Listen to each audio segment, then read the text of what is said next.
ऊसतोडणी सुरू असताना भयंकर प्रकार. तुटलेल्या ऊसाला पाणी सोडताच चौघांचा मृत्यू. 4 शेतकरी मरण पावले. घडलेला प्रकार एकूण शेतात पाय ठेवायलाही प्रचंड घाबराल. असं कुणासोबतही घडू नये. पण नेमकं असं काय घडलं की काही क्षणात 4 कुटुंबांचा संसार उद्ध्वस्त झाला. ऊसतोडणीचा हंगाम सुरू होता. शेतात सगळीकडे हालचाल होती. कुणी ऊस बांधत होतं, कुणी गाठी रचत होतं, तर कुणी ट्रॅक्टरच्या मागे धावत होतं. सकाळचं ऊन हळूहळू चढत होतं, पण कामाचा वेग कमी नव्हता. सगळं काही अगदी नेहमीसारखं सुरू होतं. कुणालाही कल्पना नव्हती की काही क्षणात या शेतावर मृत्यूची सावली पडणार आहे. तुटलेला ऊस बाजूला करून पाणी सोडायचं ठरलं. विहिरीतली मोटार बंद पडली होती आणि पाणी न आल्यामुळे ऊस वाळण्याची भीती होती. आजच मोटार वर काढली नाही तर नुकसान होईल असा निर्णय झाला. सगळे मिळून कामाला लागले. कुणी दोर आणला, कुणी हुक लावला, तर कुणी क्रेनच्या दिशेने हातवारे करत सूचना देत होता. विहिरीच्या कडेला उभं राहून काही जण मोटार वर खेचण्याची तयारी करत होते. कामातली घाई, पिकाची काळजी आणि नुकसान टाळण्याची धडपड याच विचारात सगळे गुंतले होते. क्रेन हळूहळू वर सरकत होती. लोखंडी भाग वर जात होता. खाली उभे असलेले लोक ओरडत होते.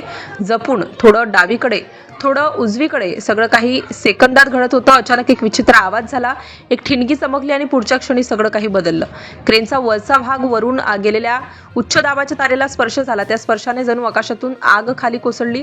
काही क्षणांसाठी सगळीकडे तेजस्वी प्रकाश पसरला आणि त्यानंतर जो दणका बसला तो इतका भीषण होता की कुणालाही सावरण्याची संधी मिळाली नाही. क्रेनमध्ये प्रचंड दाबीचा वीज प्रवाह उतरला. क्रेनजवळ उभे असलेले आणि मोटार काढण्याचा मदत करत असलेले 4 जण त्या प्रवाहाच्या विळख्यात सापडले. त्यांना काही कळायच्या आतच शरीरातून वीज गेली. काही सेकंद आणि सगळं संपलं. आजूबाजूला उभे असलेले लोक स्तब्ध झाले. कुणी ओरडत होतं, कुणी धावत होतं, पण ज्या 4 जणांना वाचवण्यासाठी हात पुढे केला असता त्यांच्याजवळ जाण्याची भीती वाटत होती. कारण अजूनही तिथं विद्युत प्रवाह पसरलेला होता. शेतातल्या मातीवर पाय ठेवायलाही लोक घाबरत होते. काही वेळाने वीज पुरवठा खंडित झाला. लोकांनी धावत जाऊन त्या चौघांना उचलण्याचा प्रयत्न केला, पण तोपर्यंत खूप उशीर झाला होता. 4ही जण जागीच कोसळले होते. त्यांचे डोळे उघडे होते, पण श्वास थांबला होता.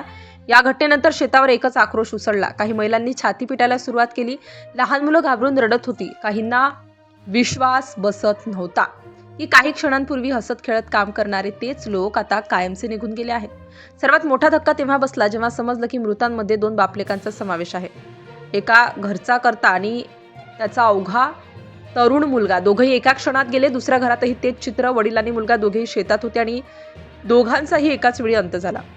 ही घटना आपल्याला एक मोठा इशारा देऊन जाते. विजेच्या तारांजवळ कोणतंही लोखंडी उपकरण वापरताना किती काळजी घ्यायला हवी हे या घटनेनं दाखवून दिलं. एक छोटीशी चूक, एक क्षणाचं दुर्लक्ष आणि संपूर्ण आयुष्य उद्ध्वस्त होऊ शकतं.